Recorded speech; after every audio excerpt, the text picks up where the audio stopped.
El suelo del palacio tembló antes de que sonara la primera alarma. Daniel Cole sintió la vibración bajo sus botas segundos antes de escuchar el estruendo. Y ese instante de silencio fue lo único que le dio tiempo para reaccionar. Estaba de pie junto a la puerta principal de la sala del trono, cumpliendo su turno como parte del pequeño grupo de soldados humanos asignados a la embajada en Thesara. Su trabajo era simple, según le habían dicho: acompañar, observar, no intervenir. Los humanos apenas llevaban 2 años de contacto oficial con los Thalrin, la especie que gobernaba aquel planeta de cielos violetas, y nadie quería provocar un incidente diplomático. Pero cuando la segunda explosión sacudió las columnas de cristal negro que sostenían el techo del salón, Daniel entendió que ese día no habría manera de evitar involucrarse. Los guardias Thalrin altos de piel gris azulada y ojos alargados corren en todas direcciones. Algunos gritaban órdenes que nadie seguía. Otros simplemente giran por los pasillos laterales, dejando caer sus armas de energía en el mármol pulido. Daniel había visto pánico antes, en entrenamientos y simulaciones, pero nunca algo tan repentino, tan total. En el centro de aquel caos, sentada en un trono que ya no protegía nadie, estaba la reina. Se llamaba Solara Emilces, aunque los pocos humanos que la conocían la llamaban simplemente Solara. Era joven para los estándares de su especie, apenas mayor que Daniel según los cálculos de tiempo humano, y llevaba solo 8 meses gobernando desde la muerte repentina de su padre. Sus rápidos ceremoniales, de un azul profundo bordado con hilos platidos, contrastaban con la palidez de su rostro mientras miraba a su alrededor, buscando a alguien que no hiera. No encontró a nadie. Nadie, excepto un soldado humano de metro 80, cabello castaño corto y un rifle de asalto que todavía no había disparado ni una sola vez en aquel planeta. Todos abajo, gritó Daniel, corriendo hacia el trono mientras una tercera explosión abría un buckwheat en el muro este. El humo entró en la sala como una marea gris. Solara no se movió.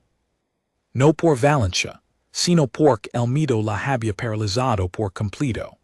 Algo que Daniel reconoció de inmediato porque lo había visto en soldados novatos durante su primer despliegue. Reina Solara, tiene que moverse ahora, dijo, llegando junto al trono y agachándose para quedar a su altura. Mis guardias, susurró ella con la voz quebrada, se fueron, todos se fueron. Lo sé, pero yo no. No fue una frase heroica ni pensada.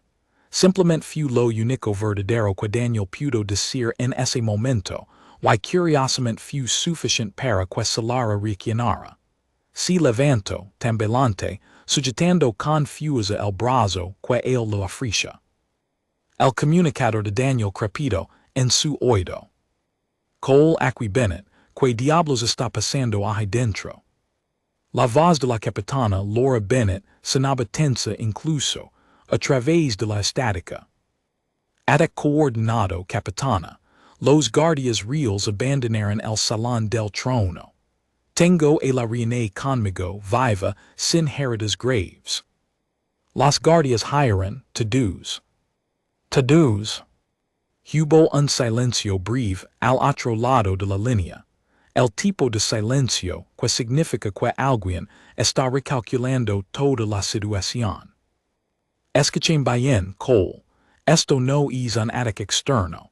La formación de fuego que estamos detectando viene desde dentro del palacio. Alguien organizó esto desde adentro. Daniel sintió que el estómago se le encogió. Una traición interna significaba que no había ningún lugar seguro dentro de aquellas murallas, y menos en un lugar donde esperar refugios con tranquilidad. Voy a sacarlo de aquí, dijo. Necesito una ruta. El pasillo sur todavía está limpio según los últimos sensors, pero no va a durar. Maivit Cole. Daniel corto la comunicación y miro acelera. Ella había recuperado algo de color en el rostro, aunque sus manos seguían temblando. Confía en mí, preguntó él sin rodeos. No tengo otra opción. Esa no es una respuesta. Solara lo miro, con una mezcla de sorpresa y algo parecido al respeto. Sí, confío en usted, soldado. Entonces vamos. Corren juntos hacia el pasillo sur, dejando atrás el trono vacío y el humo que cubría casi toda la sala. Daniel mantenía su cuerpo entre Solara y cualquier ángulo abierto, un instinto que ni siquiera necesitaba pensar, simplemente hacia. Las paredes del pasillo estaban decoradas con murales antiguos que contaban la historia de la dinastía Milfes, generaciones de reinas y reyes representados en colores dorados y azules. Ahora esas mismas paredes vibraban con el eco de disparos lejanos. ¿Por qué la abandonaron? Preguntó Daniel mientras avanzaban, más para mantenerla concentrada que por curiosidad real en ese momento. No lo sé, respondió Solara con la respiración agitada. El capitán Vos la draba mi guardia personal, lo conozco desde niña. Si él ordeno retirarse. No terminó la frase. No necesitaba hacerlo. La implicación era clara. Si el propio capitán de la guardia había dado la orden de huir, entonces la traición no era un accidente, sino un plan. Llegaron a una intersección donde el pasillo se dividía en tres direcciones. Daniel levantó una mano, pidiendo silencio, y escuchó. Pasos. Varios acercándose desde la izquierda, con el ritmo metálico característico de las botas de combate Thauron. Por aquí susurró, empujando suavemente a Solara hacia la derecha, hacia una puerta más pequeña, casi escondida entre los relieves de la pared. Era una puerta de servicio, de las que usaba el personal del palacio para mover sin cruzar los salones ceremoniales. Daniel la abrió con el hombro y ambos entraron a un pasadizo estrecho, apenas iluminado por tiras de luz azul en el suelo. ¿Conoce este lugar? Preguntó él cerrando la puerta tras ellos. Crece en este palacio. Conozco cada pasadizo, cada puerta oculta, cada escalera que nadie más recuerda que existe. Entonces usted guía, yo protejo. Fue la primera vez que Solara sonrió, apenas un gesto pequeño, casi invisible, pero suficiente para que Daniel sintiera que quizás, después de todo, tenían una oportunidad de salir de aquello con vida. Avanzaron por el pasadizo durante varios minutos, guiados solo por la memoria de Solara y la luz tenue del suelo. El sonido de la batalla se volvía más distante a cada paso, aunque nunca desapareció por completo.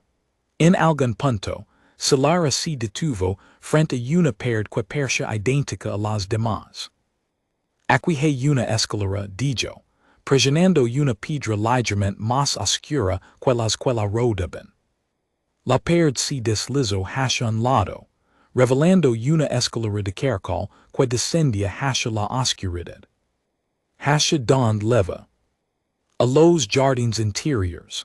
Desde ahí hay un camino directo hacia el muro exterior. Si logramos llegar al muro, podremos contactar con su nave. Daniel asintió, aunque una parte de él, la parte entrenada para desconfiar de los caminos demasiado convenientes, sentía una inquietud que no podía nombrar todavía.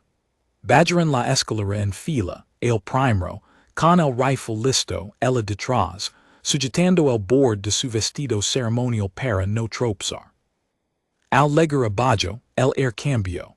Ya no olía a humo ni a metal quemado, sino a tierra húmeda y flores nocturnas. Los jardines interiores del palacio eran un espacio cerrado, protegido por muros altísimos, con árboles de hojas plátidas que brillaban tenuemente bajo la luz de las dos lunas de Thesara. Por un momento, to do percio tranquilo. Esto es hermoso, dijo Daniel casi sin pensarlo. Mi madre plantó muchos de estos árboles, respondió Solara, con un tono de nostalgia que no había mostrado hasta entonces.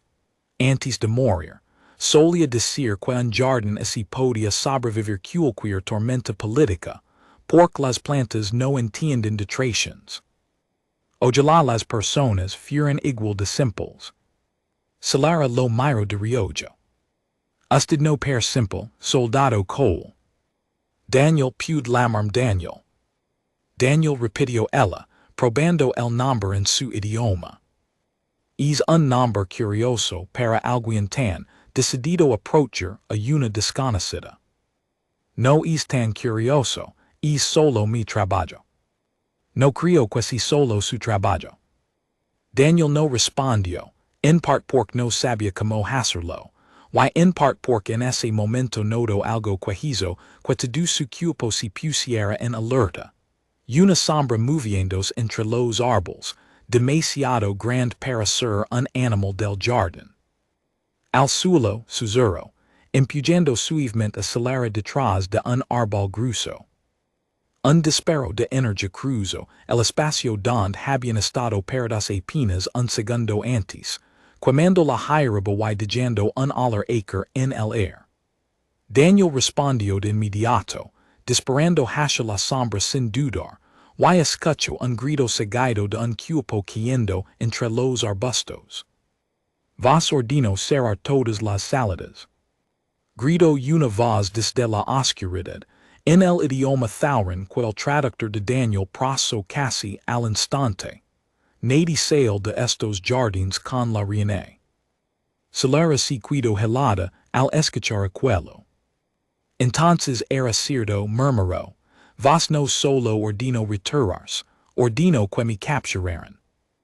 O algo peor, dijo Daniel, escanando los árboles en busca de más movimiento. Tenemos que salir de aquí, ya. El muro exterior está a 200 metros, cruzando el estanque central. Hay cobertura en el camino. Algo no mucho. Va a tener que ser suficiente. Daniel tomó su mano, algo que en cualquier otro contexto habría sido inapropiado entre un soldado y una reina extranjera, pero que en ese momento fue simplemente lo necesario para que ambos corrieran juntos, esquivando disparos que cortaban el aire nocturno, hacia un muro que representaba la única salida entre la vida y algo mucho más oscuro. El estanque reflejaba las dos lunas cuando pasaron corriendo junto a su orilla, salpicando agua fría sobre sus piernas. Detrás de ellos, las voces se multiplicaban, y Daniel supo, con la certeza fría de un soldado experimentado, que aquello apenas era el comienzo de una noche que pondría a prueba todo lo que crea saber sobre el valor, la lealtad, y sobre lo lejos que un solo hombre estaría dispuesto a llegar para approachar a alguien que, horas antes, era completamente una desconocida. El muro exterior apareció ante ellos como una promesa de air libre, pero entre Daniel y Solara y esa promesa quedaban todavía 40 metros de terreno abierto, sin árboles, sin sombras, sin nada que pudiera detener un disparo bien dirigido. Cuando yo diga, corhacha esa puerta de servicio, dijo Daniel, señalando una pequeña abertura metálica al pie del muro. No te detengas, no mires atrás. Why usted? Yo estaré detrás de ti, cubriendo la retirada. Solara negó con la cabeza. No, si voy a confiar en ti, entonces confía en mí también. Corrimos juntos. Daniel quiso discutir, pero el sonido de botas acercándose por el sendero del jardín le recordó que no había tiempo para debates sobre estrategia. Juntos entonces, ahora. Corren a través del espacio abierto mientras las primeras luces de disparo cruzaban el aire detrás de ellos. Daniel sintió el calor de una descarga pasando cerca de su hombro izquierdo, tan cerca que pudo oler el ozono quemado. No se detuvo. Mantuvo su cuerpo ligeramente inclinado hacia Solara, usando su propia espalda como escudo mientras corrían. Un gesto instintivo que había practicado mil veces en simulaciones pero nunca había ejecutado con tanta urgencia real. Llegaron a la puerta de servicio y Daniel la golpeó con el hombro. No se abrió. Está celada desde el otro lado, dijo Solara, con pánico creciente en la voz. Tiene que haber otra forma. Un disparo impactó contra el muro a centímetros de la cabeza de Daniel, arrancando fragmentos de piedra que le cortaron la mejilla. Giro, disparando hacia las sombras que se acercaban, y logró derribar a uno de los perseguidores antes de que otro disparo lo obligara a cubrirse detrás de una columna de piedra junto a la puerta. Cole aquí Bennett, tenemos su posición en los sensors. La voz de Laura Bennett sonó de repente en su oído, más clara ahora.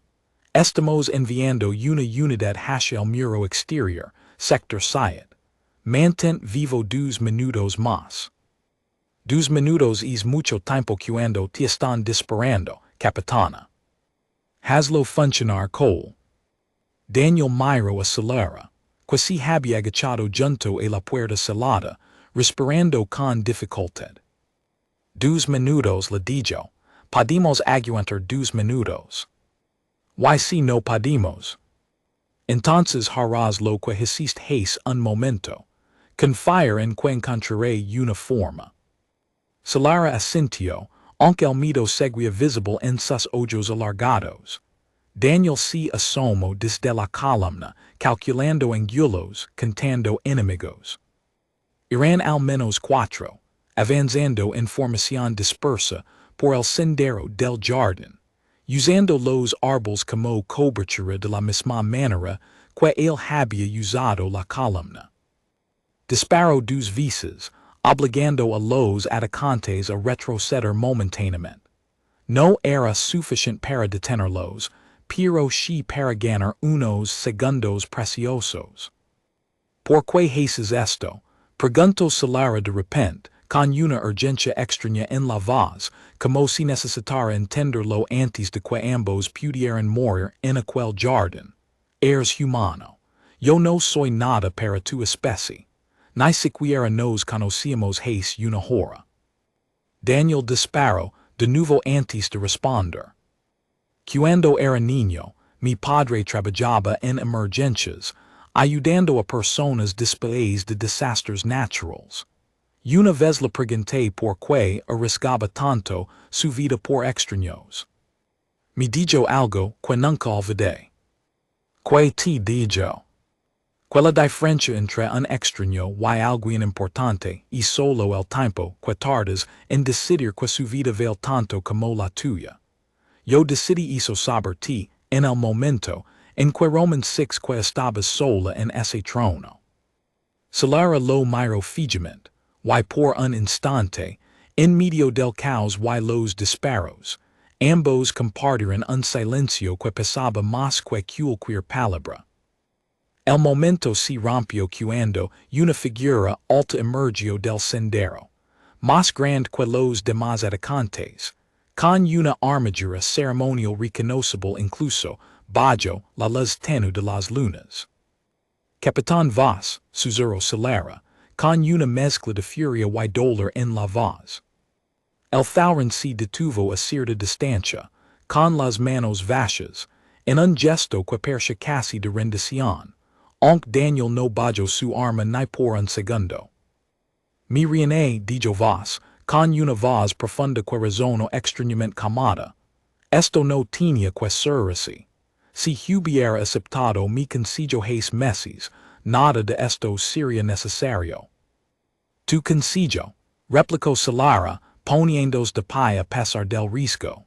Tu consejo era entregar el control de nuestras minas de energía a los mercaderes del consorcio exterior a cambio de tu propio beneficio. Lo rechacé porque era corrupto, no porque fuera necio. Era una oportunidad para fortalecer el reino. Era una oportunidad para enriquecer a costa de tu pueblo. Vos dio un paso adelante, y Daniel levantó su rifle en advertencia. No de otro paso. Soldado Humano, dijo Vos, mirándolo con una expresión que mezclaba desprecio y curiosidad. Su especie apenas lleva 2 años entre nosotros y ya se cree con derecho a decidir el destino de mi reino. No me importa decidir el destino de tu reino. Me importa que ella siga viva al amanecer. Una lealtad admirable, lástima que sea inútil. Vos levantó la mano, y de entre los árboles emergieron más figuras armadas, rodando lentamente la posición de Daniel y Solara. El cálculo era simple y cruel. Eran demasiados, y la puerta detrás de ellos seguía cerrada. Tienes una última oportunidad de render, mi reina, dijo Vos. Entregate ahora, y prometo que el soldado humano podrá irse con vida. Resist, y ambos morirán aquí, en este jardín que tu madre amaba tanto. Solara miró a Daniel, y en sus ojos había una pregunta silenciosa que no necesitaba palabras. Debería sacrificarse para salvarlo. Daniel negó con la cabeza, casi imperceptiblemente. No, dijo Solara, con una voz que recuperó fuerza con cada palabra. No me renderé ante un traidor que ni siquiera tiene el valor de mirarme a los ojos cuando habla de sacrificio. Vos suspiró, como quien lamenta genuinamente una decisión ajena. Entonces, ¿cuál es sí? El aire se llenó de disparos, pero no todos venían de la dirección de Vos. Una descarga de energía atravesó el sendero desde el flanco derecho, derribando a 2 de los atacantes antes de que pudieran reaccionar. Daniel reconoció el patrón de disparo de inmediato. Era militar humano, disciplinado, preciso. Cole agachate. Gritó una voz familiar. Y Daniel se lanzó al suelo levando a Solara con el justo cuando una segunda ráfaga cruzaba el espacio donde habían estado perdidos. Del sendero emergieron 3 figuras con uniformes de combate humano.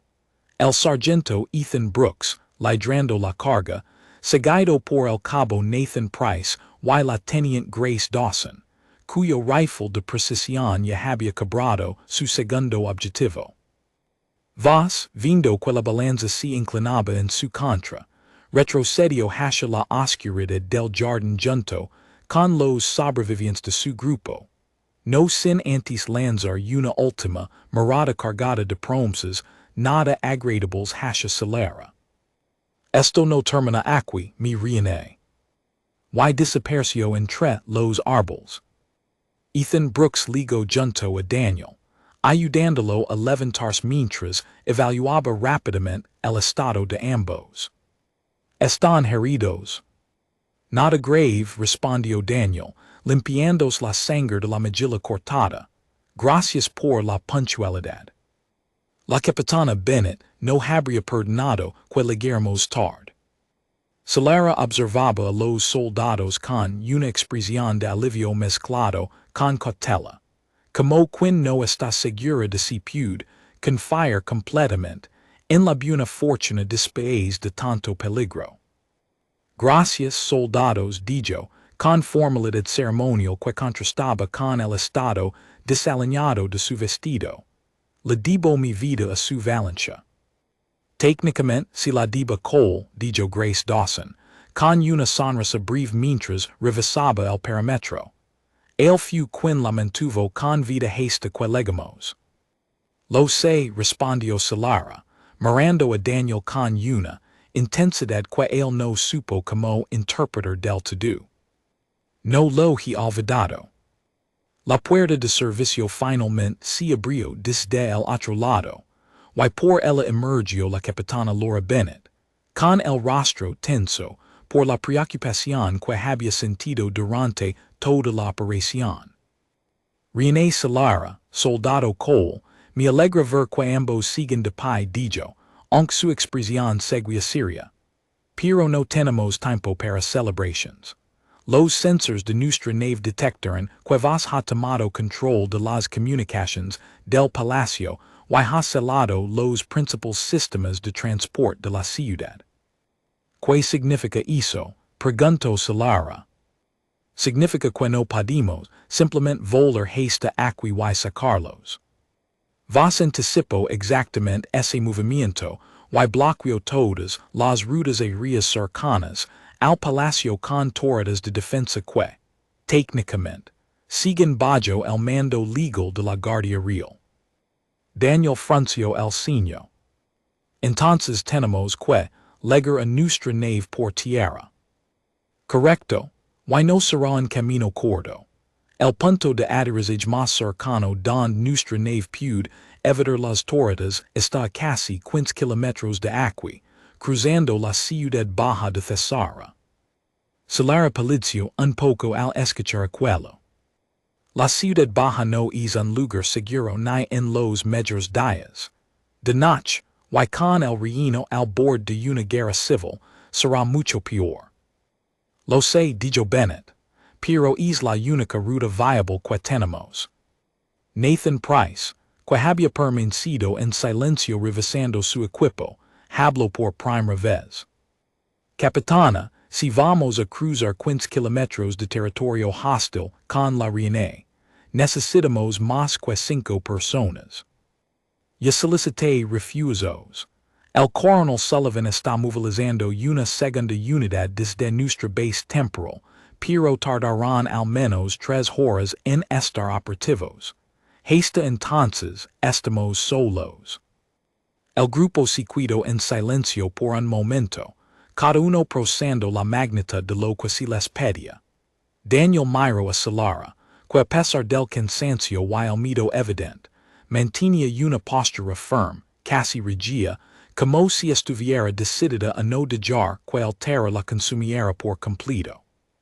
Entonces empecemos a caminar, dijo Daniel finalmente. Cada minuto que perdimos aquí es un minuto que vas USA para consolidar su control. Bennett asintió, dando la orden de movimiento. El grupo se organizó rápidamente. Ethan Brooks al frente escaneando el terreno. Grace Dawson cubriendo la retaguardia con su rifle de precisión.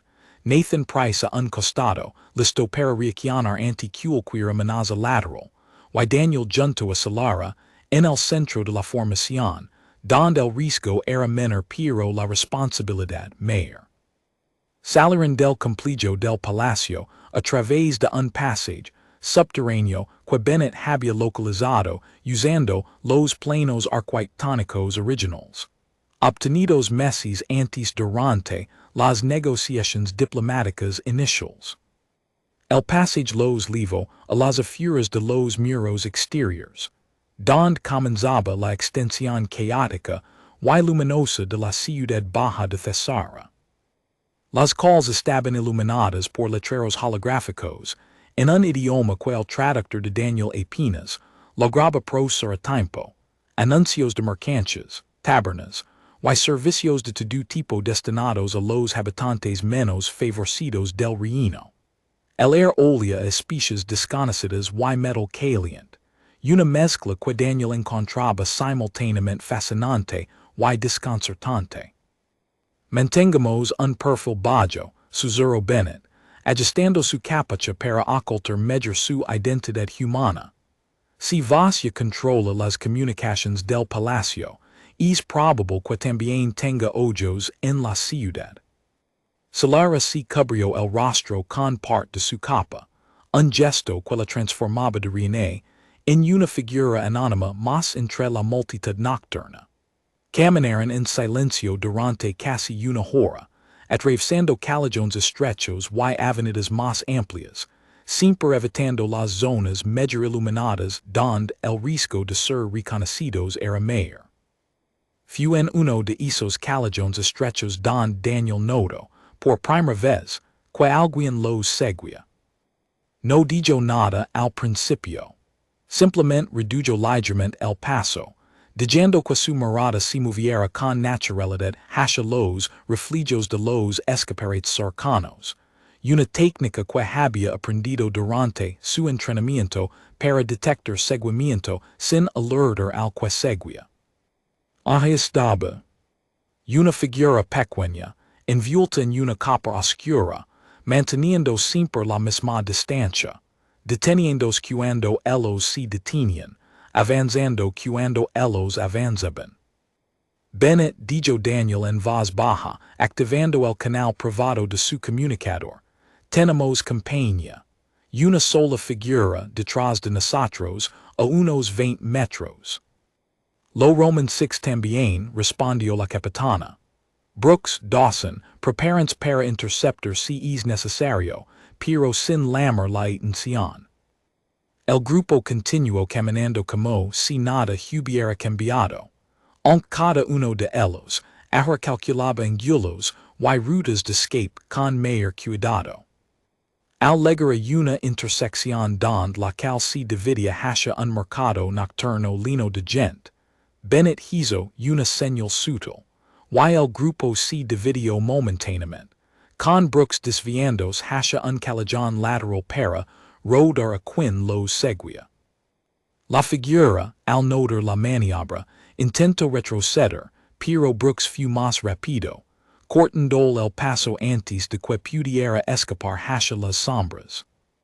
Quieta, dijo Brooks, sujetando con firmeza pero sin violencia el brazo de la figura encapuchada. No queremos hacer daño, solo queremos saber por qué nos sigues. La capucha cayó, revelando el rostro de una joven Thaurin, apenas mayor que una adolescente según los estándares de su especie, con expresión asustada pero decidida. Por favor no me lastimen, dijo, con voz temblorosa. Solo quería asegurarme de que era ella, la reina, tenía que asegurarme. Solara se acercó, quitándose parcialmente la capa que cubría su rostro.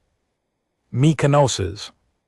La joven abrió los ojos con sorpresa, y algo parecido a la reverencia. Mi madre trabajaba en las cocinas del palacio, mi reina. La Roman 6 una vez, hace años, durante una ceremonia pública. Nunca olvidé su rostro. ¿Por qué nos seguías? Preguntó Bennett todavía cautelosa. Porque escuché a los soldados del capitán vas hablando en el mercado. Dijeron que estaban buscando a la reina y a un soldado humano, y que habían bloqueado 3 de las 4 rutas principales que conectan la ciudad baja con las afueras. Daniel intercambió una mirada con Bennett. Si aquello era cierto, significaba que su ruta planificada hacia el punto de aterrizaje probablemente ya estaba comprometida. ¿Sabes cuál ruta no está bloqueada? Preguntó Solara, con una urgencia que sorprendió a la joven. La ruta del Canal Viejo. Nadie la USA desde hace años porque está prácticamente abandonada, pero conecta directamente con los campos exteriores, más allá de las murallas bajas. Puedes guiarnos hasta allí.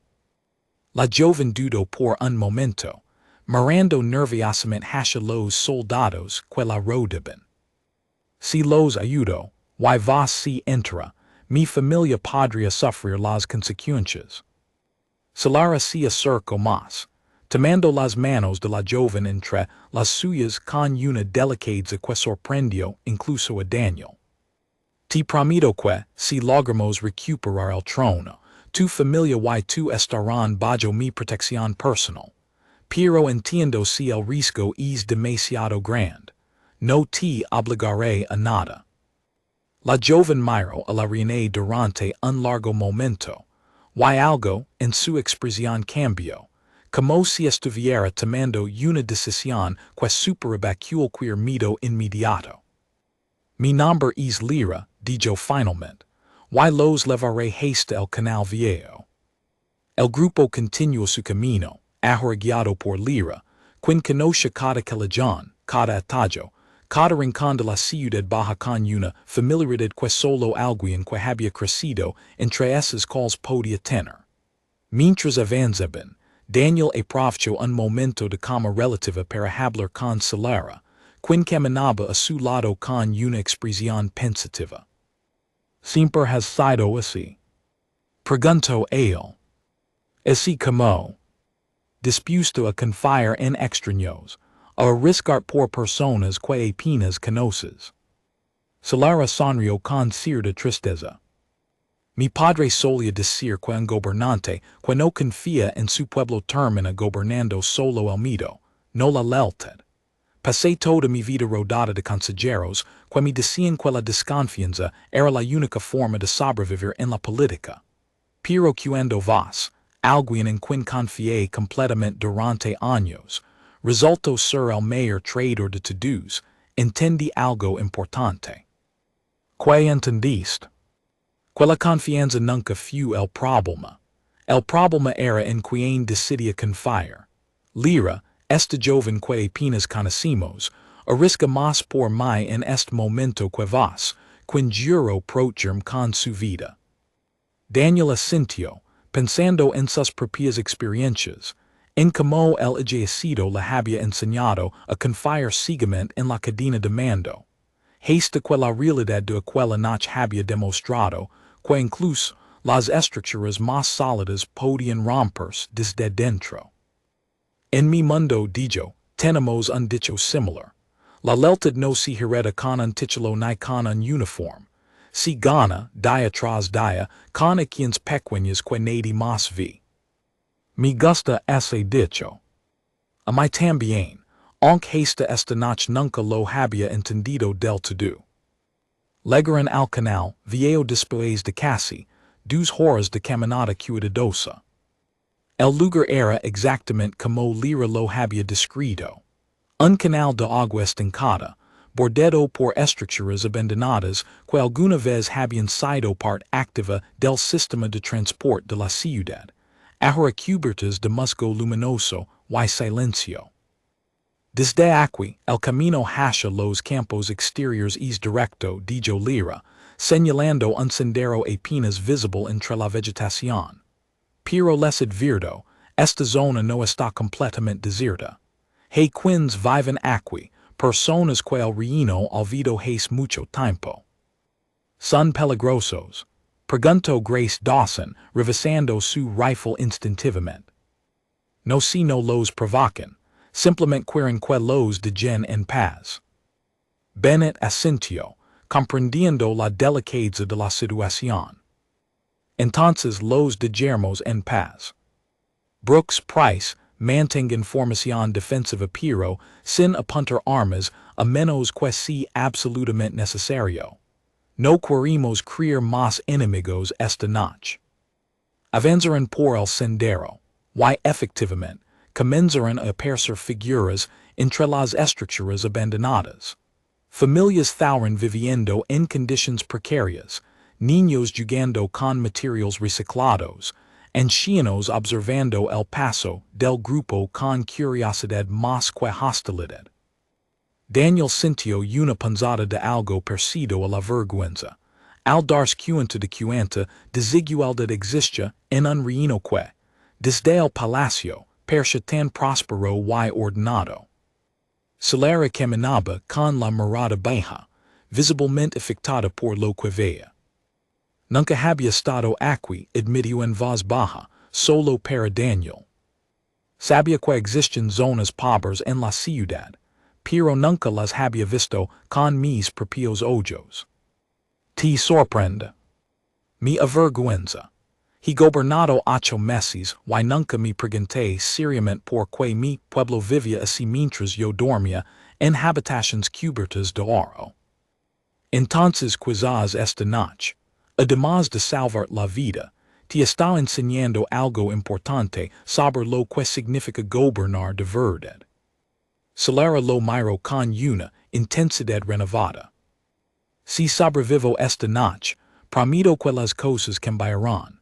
No solo para castigar a vos, sino para arreglar lo que permite que se rompiera sin darme cuenta.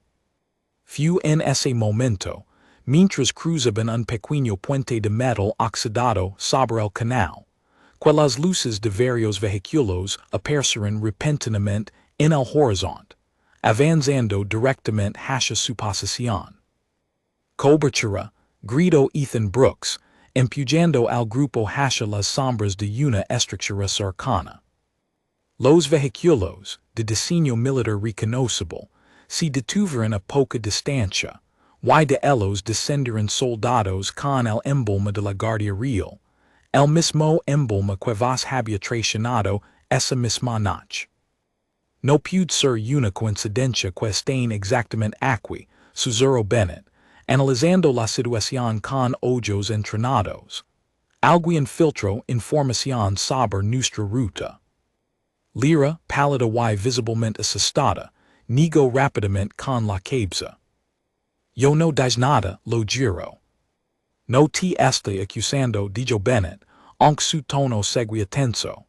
Pero necesitamos entender cómo nos encontraron. Daniel observó el despliegue de los soldados, contando números, evaluando posiciones, y luego a una conclusión que le heló la sangre. No nos están buscando a nosotros específicamente, dijo. Están registrando toda la zona del canal, sistemáticamente. Probablemente vos anticipó que usaríamos rutas alternativas y ordeno registrar todas las posibles salidas de la ciudad. Entonces esto no fue mala suerte, dijo Grace Dawson. Fue simplemente el resultado de enfrentarnos a alguien que conoce esta ciudad tan bien como nosotros conocemos nuestras propias bases. Solara apretó los puños, la frustración y el miedo mezclándose en su expresión. Vos siempre fue meticuloso. Debería haberlo sabido. Ahora lo sabemos, dijo Daniel. La pregunta es qué hacemos con esa información.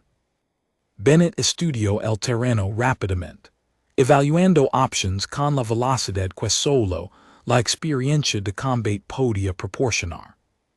Hay una estructura semiderrida a nuestra izquierda, suficientemente grande para ocultarnos mientras esos soldados terminan su registro en esta zona.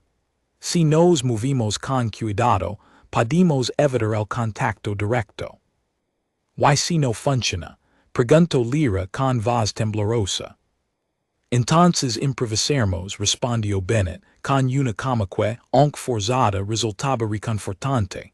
Pero por ahora, sigamos el plan. Si moverán con extremo cuidado, agachados, usando cada sombra disponible, cada estructura queda como cobertura temporal. Daniel mantenía su cuerpo cerca de Solara en todo momento, no solo por protección física, sino porque había notado que su presencia persuadió a él una estabilidad emocional que necesitaba desesperadamente en aquel momento de tensión extrema.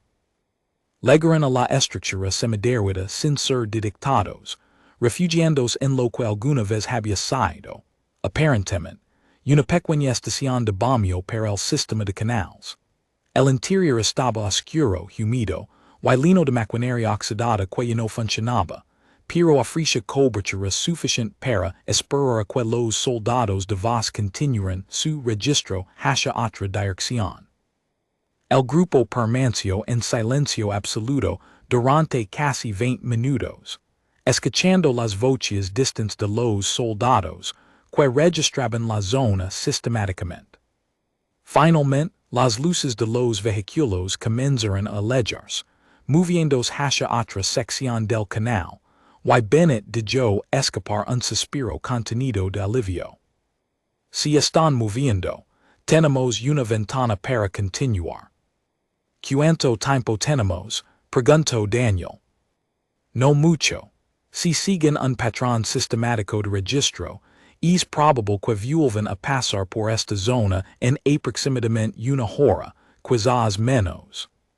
Solara, que había permanecido en silencio durante la espera, habló finalmente con una determinación renovada en su voz. Entonces no perdamos más tiempo. Lyra, cuánto falta hasta los campos exteriores.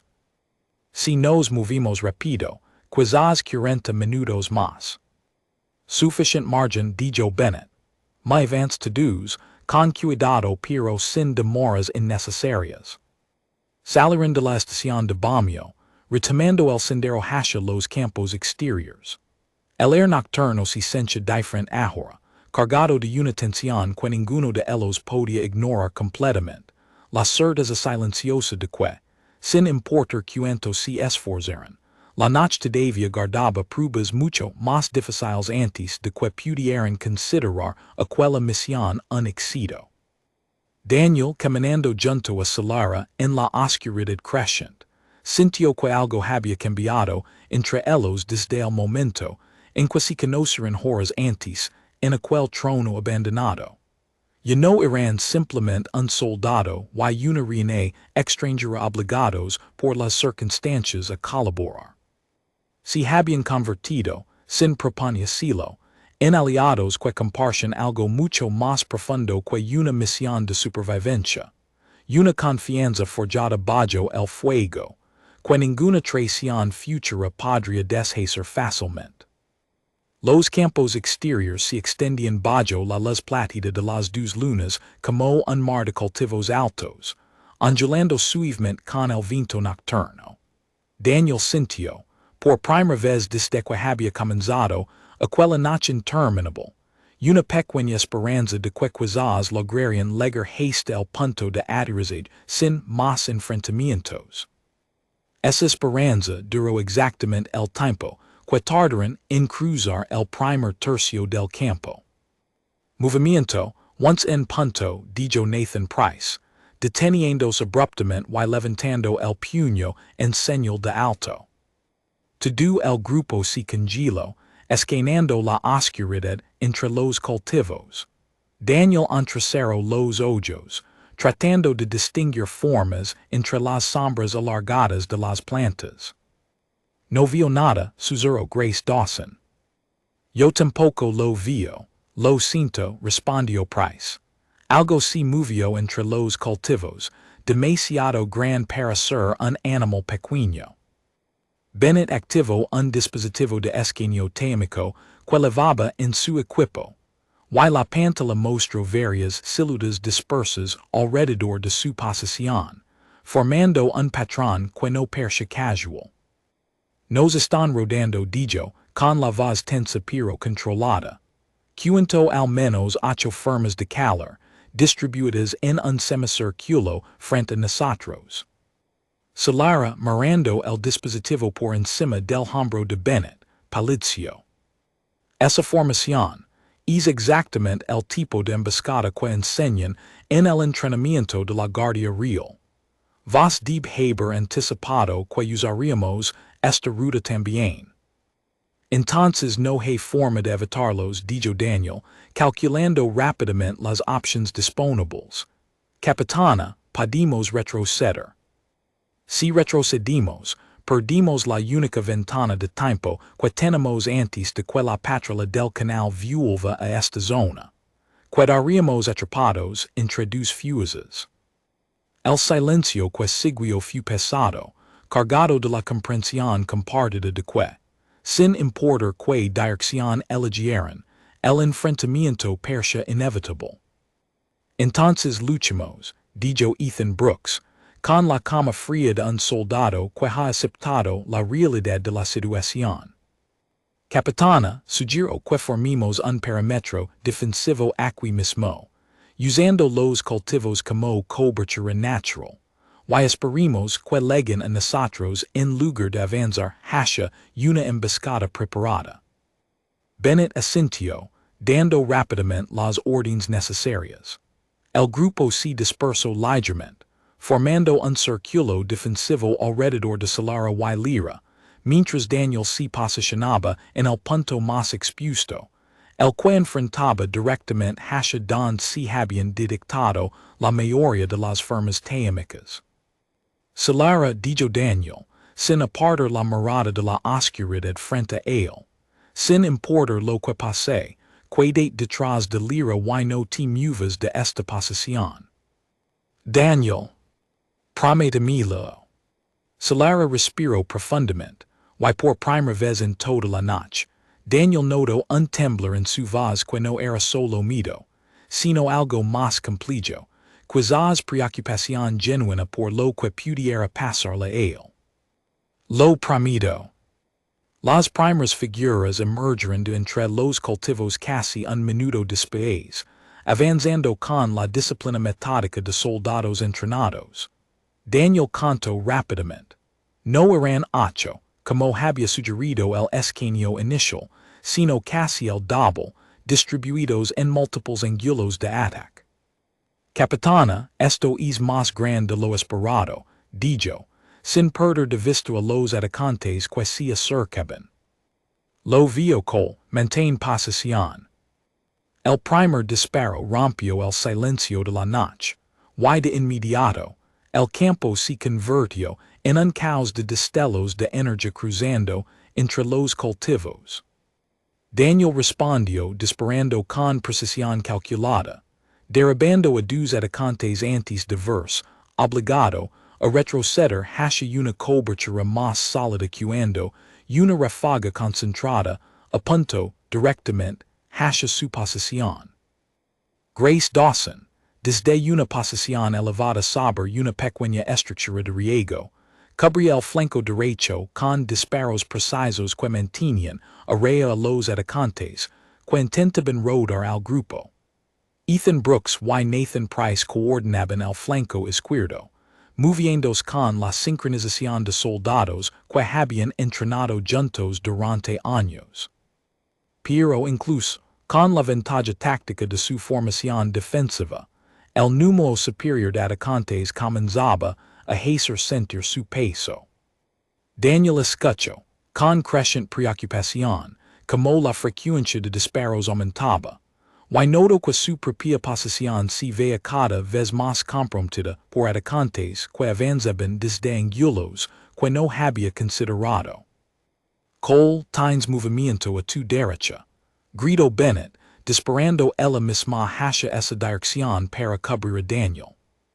Daniel giró justo a tiempo para ver a un atacante emergiendo desde muy cerca, demasiado cerca para reaccionar con su rifle. Instintivamente, se lanzó hacia un lado, esquivando el primer disparo, pero el segundo lo alcanzó, en el hombro izquierdo, un dolor ardiente que le arrancó un grito ahogado mientras caía sobre la tierra húmeda del campo. Daniel. El grito de Solara cortó a través del caos de la batalla, y para horror de Daniel, la vaya moviéndose hacia él, rompiendo la promesa que le había hecho apenas minutos antes.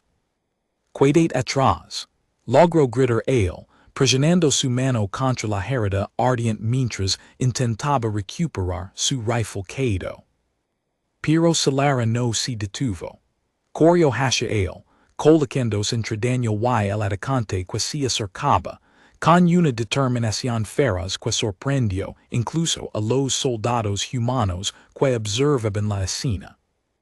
No le dispares, gritó Solara, extendiendo los brazos en un gesto que la exponía completamente al peligro. Si me disparas, seré yo quien caiga, no él. El atacante dudó, visiblemente confundido por la disposición de la reina a sacrificarse por un soldado humano. Y esa fracción de segundo de duda fue suficiente para que Nathan Price, corriendo desde el flanco, lo derribara con un disparo certero. Daniel, ignorando el dolor que ardía en su hombro, se incorporó parcialmente, tomando el brazo de Solara con su mano libre. No puedes hacer eso, dijo, con una mezcla de gratitud y frustración. No puedes arriscar tu vida así. Tú arriscaste la tuya por mí desde el primer momento en que nos conocimos, respondió ella, sin soltar su mano. No iba a quedar mirando mientras morías por protegerme. El intercambio, breve pero cargado de significado, se vaya interrumpido cuando una nueva olada de disparos obligó a ambos a buscar cobertura nuevamente. Bennett, evaluando rápidamente la situación deteriorada, activó su comunicador con urgencia. Colonel Sullivan, aquí Bennett, necesitamos refuerzos inmediatos en nuestra posición. Estamos bajo ataque numéricamente superior, tenemos un herido. La risposta ligo intraestatica, Piero Clara. Bennett Acqui Sullivan, estamos a 10 minutos de su posición con la segunda unidad. Resistan. 10 minutos podían parecer una eternidad en medio de un tiro radioactivo. Pero era la única esperanza tangible que tenían en ese momento. Daniel, apretando los dientes contra el dolor de su herida, recuperó su rifle y continuó disparando desde una posición más próxima, mientras Solara permaneció a su lado, negándose rotundamente a alejarse a pesar de las repetidas insistencias de Daniel.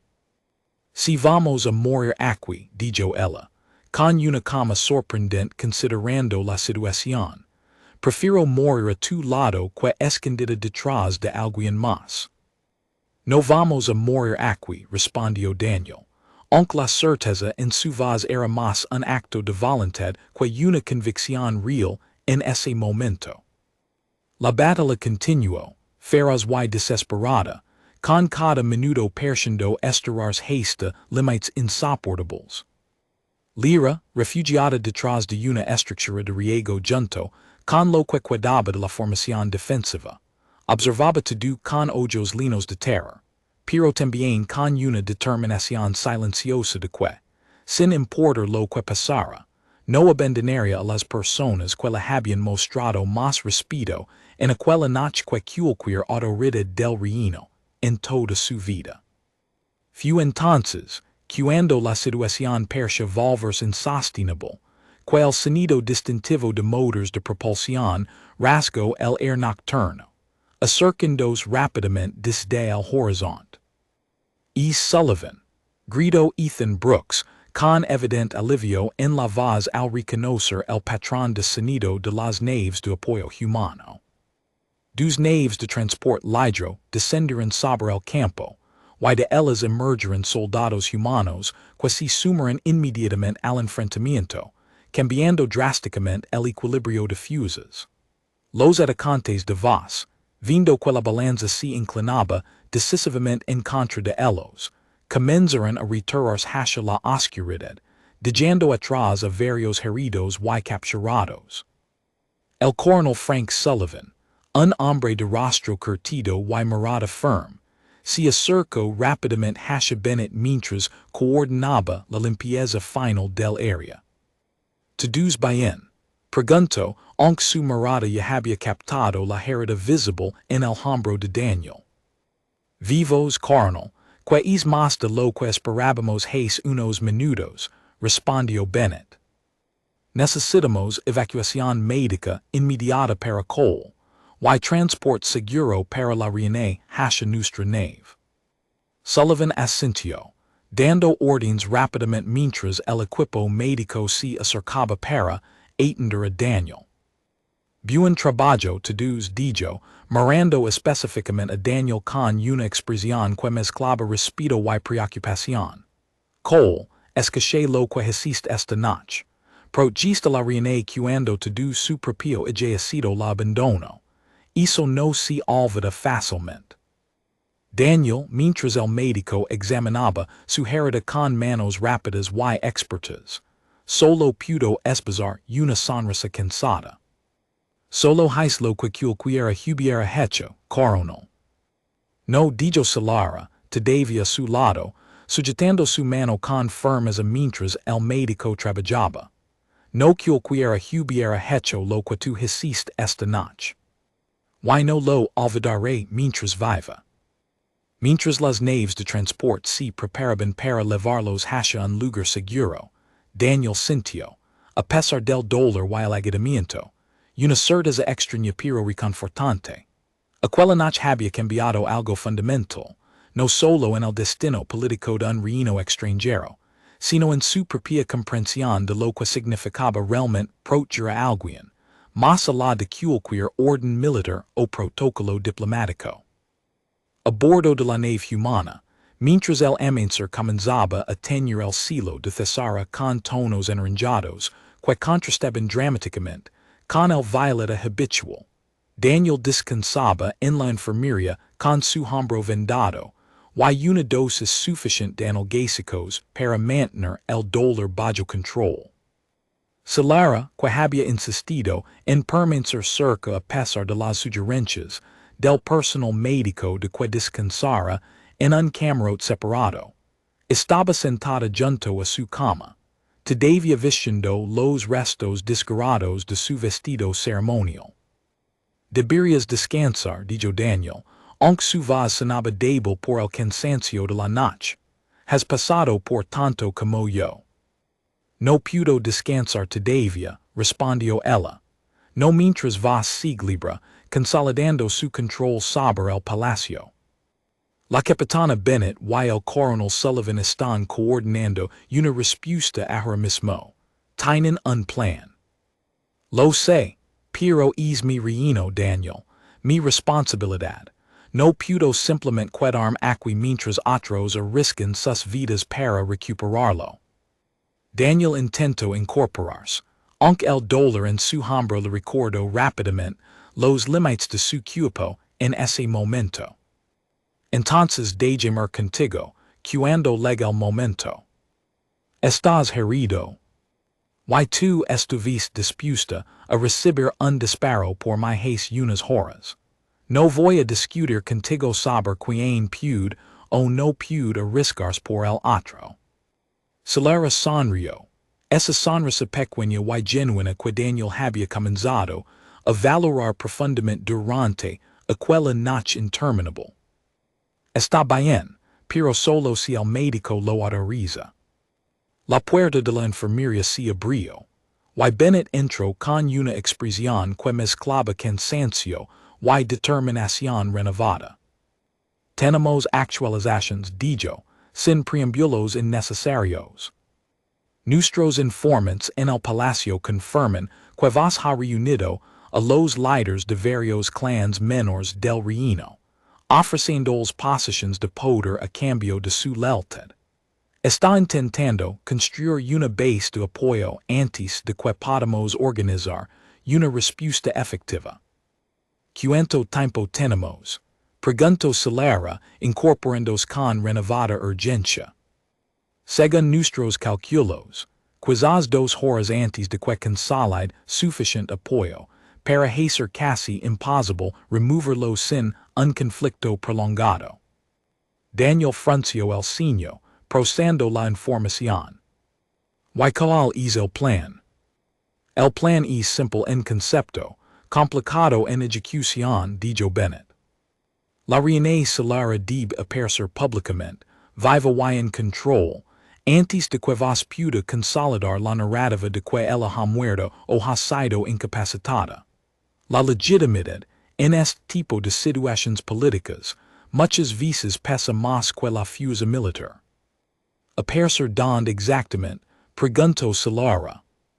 Existe una asamblea de nobles programada para esta tarde, originalmente convocada por vos mismo bajo el pretexto de discutir la sucesión ante lo que el llamó tu presunta desaparición. Si te presentas ahí, frente a todos los nobles reunidos, con evidencia de la traición de vos, podrías revertir completamente la situación. Solara respiró profundamente, considerando el riesgo evidente de aquel plan. Si vos controla suficiente seguridad en esa asamblea, podría ser una trampa mortal. Lo será si vamos sin preparación, dijo Bennett, pero no iremos sin preparación. Durante las horas siguientes, mientras la nave humana permanecía oculta en una posición estratégica cerca de la capital, se desarrolló un plan meticuloso. Sullivan coordinó con unidades adicionales que habían llegado como refuerzo, mientras Bennett trabajaba con Lyra, quien resultó tener contactos valiosos entre los sirvientes y trabajadores del palacio que podían proporcionar información crucial sobre los movimientos de vos. Daniel, a pesar de las protestas del personal médico, insistió en participar en la planificación, argumentando que su experiencia directa con la traición de vos lo hacía indispensable para anticipar sus movimientos. Vos es metódico, dijo durante una de las sesiones de planificación, pero también es orgulloso. Cree que ya gano, que la reina está efectivamente neutralizada. Eso significa que probablemente no espera un contraataque directo y público. ¿Qué sugieres? Preguntó Sullivan. Sugiero que usemos exactamente esa argancia en su contra. Si Solara appears de manera dramática, con evidencia irrefutable de su traición, frente a testigos que no puede silenciar sin exponerse completamente, no tendrá tiempo de reaccionar antes de que la opinión de los nobles se vuelva en su contra. Solara, escuchando atentamente, asintió con determinación creciente. Necesitaré pruebas concretas, algo más que mi palabra contra la suya. Lira, que había permanecido en silencio observando la planificación, habló finalmente. Mi reina, mi hermano trabaja en los archivos del palacio. Si vos ordeno formalmente el ataque de anoche, podría existir un registro, algún documento o comunicación que pruebe su responsabilidad directa. ¿Podrías contactarlo? Preguntó Bennett. Puedo intentarlo, pero necesitaré entrar al palacio sin ser detectada. Daniel, a pesar del dolor persistente en su hombro, se ofreció de inmediato. Haré con ella. Cole, apenas puedes levantar tu brazo izquierdo, protestó Bennett. Puedo disparar con la mano derecha, capitana. Y Lira necesitará alguien que pueda protegerla si las cosas se complican. Después de una discusión breve pero intensa, se acordó que Daniel acompañaría a Lira en una misión discreta hacia los archivos del palacio, mientras el resto del grupo preparaba la aparición pública de Solara en la asamblea de nobles. La misión hacia los archivos resultó ser tan tensa como habían anticipado, moviéndose por pasillos de servicio que Lira conocía a través de su hermano, evitando patrullas de seguridad que ahora reportaban lealtad a voz. Después de casi una hora de movimientos cuidadosos, encontraron al hermano de Lira, un joven nervioso llamado Ren, esperándolos en una sala de archivos poco vigilada. Tengo lo que necesitan, dijo Ren, entregando un pequeño dispositivo de almacenamiento. Es la orden original de voz, con su firma oficial, autorizando el ataque de anoche bajo el pretexto de una supuesta amenaza interna a la seguridad del reino. Esto es exactamente lo que necesitábamos, dijo Daniel, guardando cuidadosamente el dispositivo. La asamblea de nobles se reunió esa tarde en el gran salón ceremonial del palacio, un espacio diferente del salón del trono, donde todo había comenzado la noche anterior, pero igualmente imponente en su arquitectura. Vos, vestido con ropas que sugerían una autoridad que técnicamente todavía no le pertenecía legalmente, presidía la reunión con una confianza que revelaba cuanto creía haber consolidado y su posesión. Nobles del reino, comenzó vos con voz calculada, nos reunimos hoy en circunstancias trágicas. Nuestra reina, Solara Amilfes, desapareció anoche durante un ataque que todavía investigamos. Mientras esperamos noticias, es mi deber, como capitán de su guardia personal, asegurar la estabilidad del reino.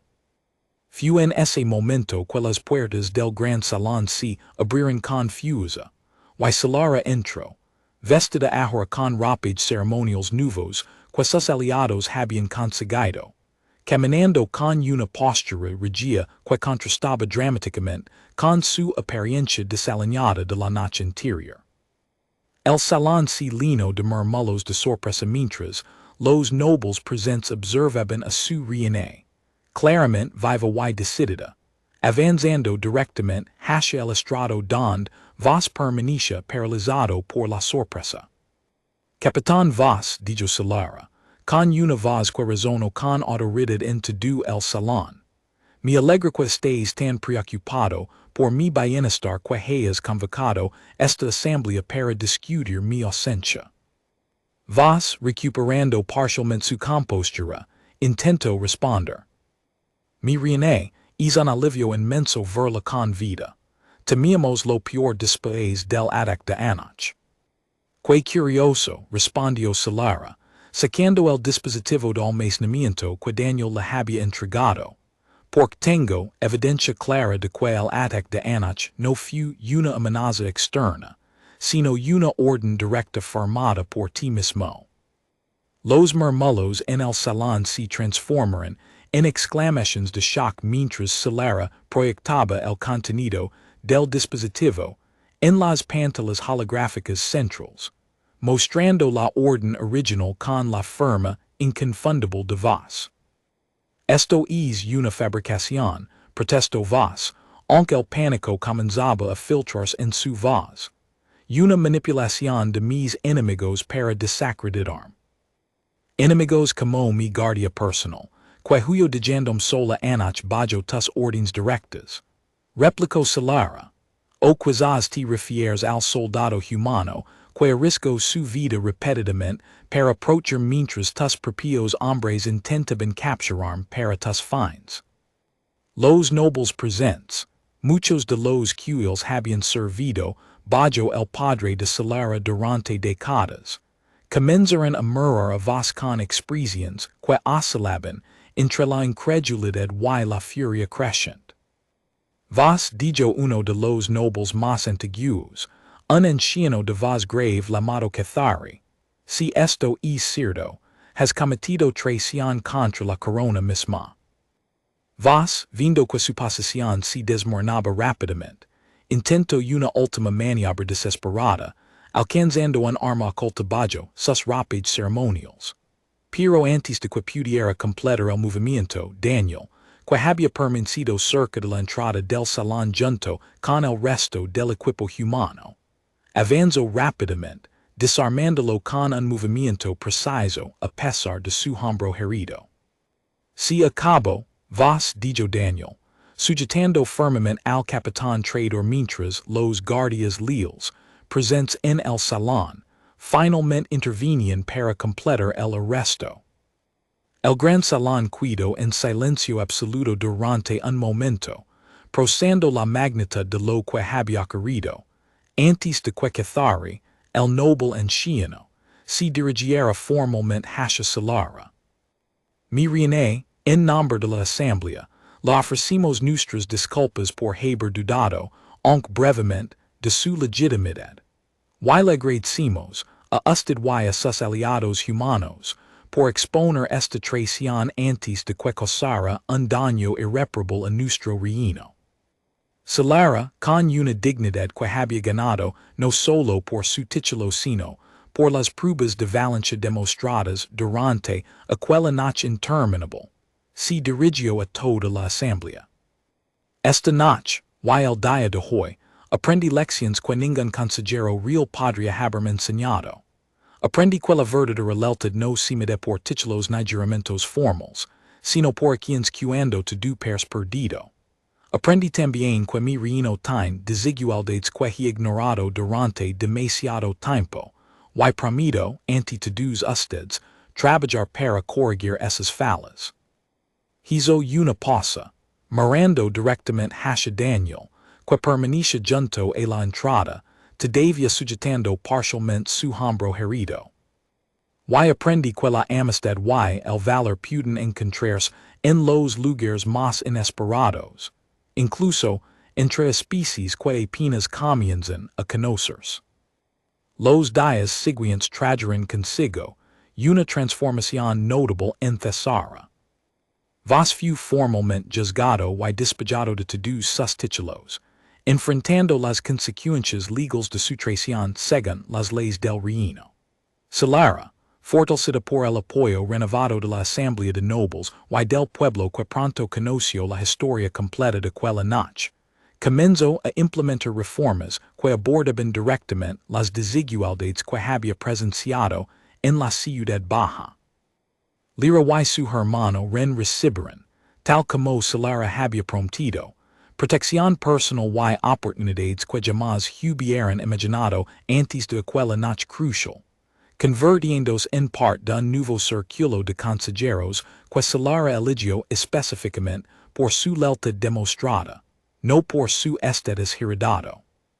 Daniel, mientras su hombro sanaba bajo el cuidado atento del personal médico humano, recibió una invitación formal de Solara para una ceremonia especial en los jardines interiores del palacio, el mismo lugar donde ambos habían enfrentado juntos algunos de los momentos más peligrosos de aquella noche. Quería agradecer adecuadamente, dijo Solara, mientras ambos caminaban lentamente entre los árboles platidos que su madre había plantado tanto tiempo atrás. Why no solo con palabras formales frente a una asamblea. No necesitas agradecer nada, respondió Daniel. Simplemente haz lo que cualquier persona decente hubiera hecho. Dejaste de decir eso, Daniel Cole, dijo ella, con una sonrisa que combinaba diversión y afecto genuino. No cualquier persona hubiera hecho lo que tú hiciste. Why no cualquier persona hubiera cambiado tanto mi manera de entender el liderazgo, la confianza y el valor en el transcurso de una sola noche. Si detuvieran junto al estanque central, donde las dos lunas de Thesara se reflejaban tranquilamente en el agua, un contraste pacífico con la violencia que había marcado aquel mismo lugar solo días antes. Capitana Bennett mencionó que las relaciones diplomáticas entre nuestros mundos probablemente se fortalecerán considerablemente después de lo ocurrido, dijo Daniel. Así será, confirmó Solara. Y espero que eso signifique que tendremos más oportunidades de trabajar juntos, no solo como aliados oficiales, sino como amigos que confiaran el uno en el otro cuando más importaba. Daniel sonrió, sintiendo por primera vez en días una paz genuina que contrastaba profundamente con el caos y el peligro que había definido su legado a Thesara. Me gustaría eso, Solara, me gustaría mucho. Y mientras el sol de la tarde comenzaba a descender sobre los jardines del palacio, bañando todo con una luz dorada y serena, ambos entendieron que aquella noche de traición y peligro extremo se había transformado, contra todas las probabilidades, en el comienzo de algo mucho más significativo. Una amistad forjada en el fuego más intenso, capaz de resistir cualquier tormenta que el futuro pudiera traer entre sus dos mundos completamente diferentes, pero ahora inevitablemente entrelazados.